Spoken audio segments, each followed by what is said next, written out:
Hello and welcome to Lavneesh sir की class. आज की ये राज्य शैक्षिक अनुसंधान एवं प्रशिक्षण परिषद की पठन अभियान के तहत गतिविधि पत्रक नंबर 51 जो कि कक्षा 6ठी से 8वीं के विद्यार्थियों के लिए है।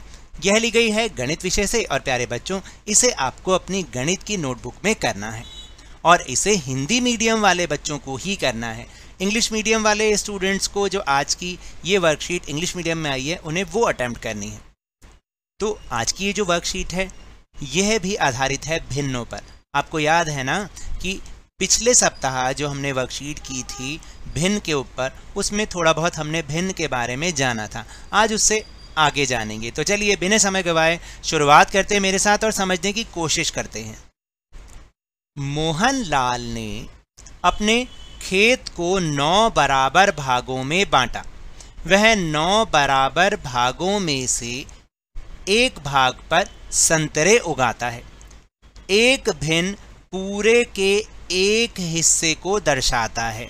उदाहरण के लिए 1/9 एक भिन्न है, अर्थात 9 बराबर भागों में से एक भाग। इसलिए हम कह सकते हैं कि मोहनलाल खेत के 1/9 क्षेत्र में संतरे उगाता है। देखिए कैसे, ये मान लीजिए उसका एक खेत है। ये जो देख रहे हैं ना आप चारों तरफ, ये मैं आपको दिखाता हूँ लाइन बना के।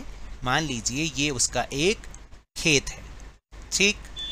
यहाँ से चारों तरफ से हम इसको कवर कर देते हैं क्योंकि खेत तो चारों तरफ से ही कवर्ड होता है ना। कवर्ड का मतलब उसमें दीवारें बनी, दीवारें तो नहीं, कुछ मेड़ वगैरह बनाते हैं।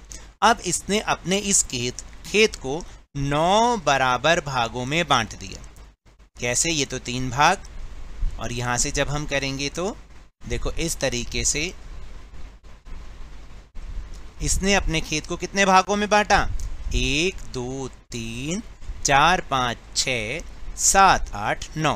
तो कुल भाग कितने हो गए? 9। अब संतरे कितने भाग में है? एक ही भाग में।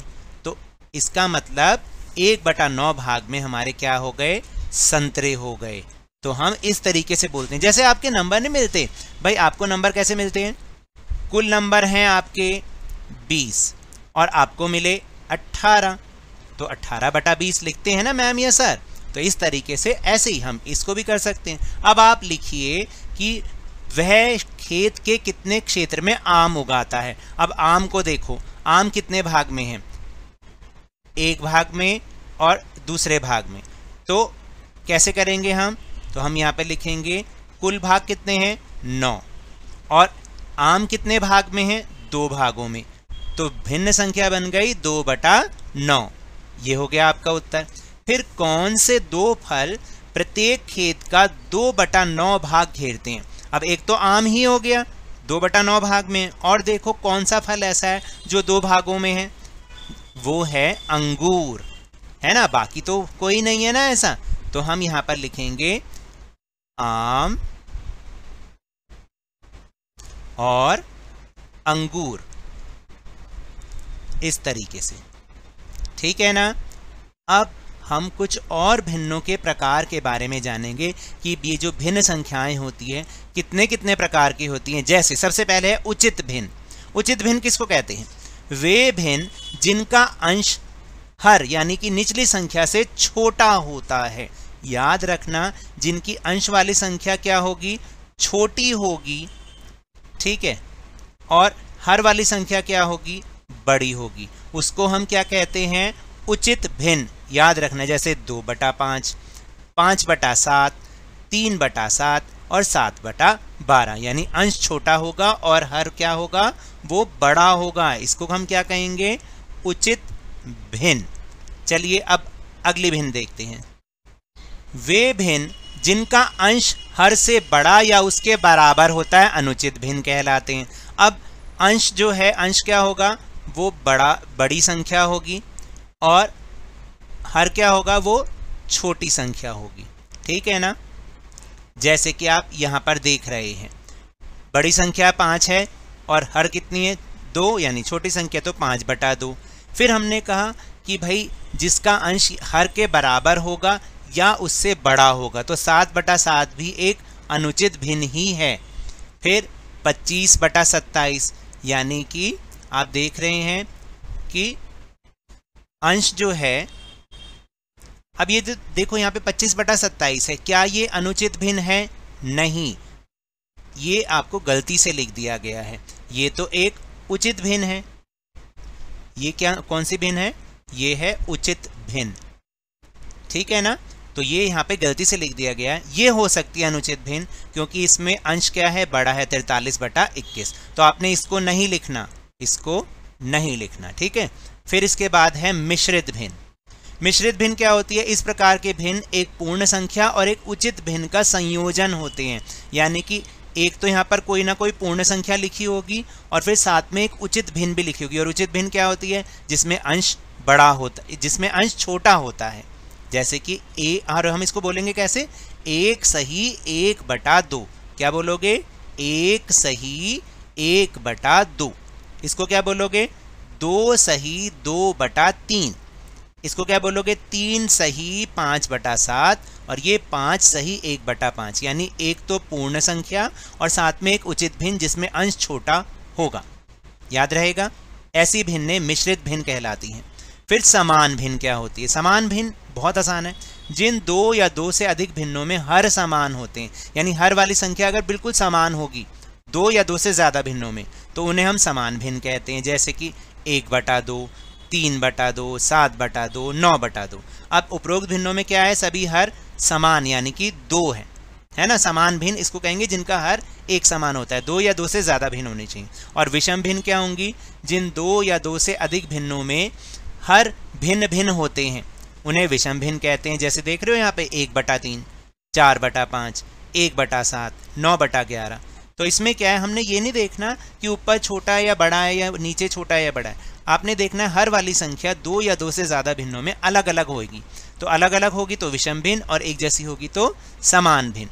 तो अब इसी पर आधारित कुछ प्रश्न हैं, उनको करने का, हल करने का प्रयास करते हैं। चलिए मेरे साथ करके देखते हैं। तो देखो, पहला है कि निम्नलिखित में से समान और विषम भिन्न लिखिए।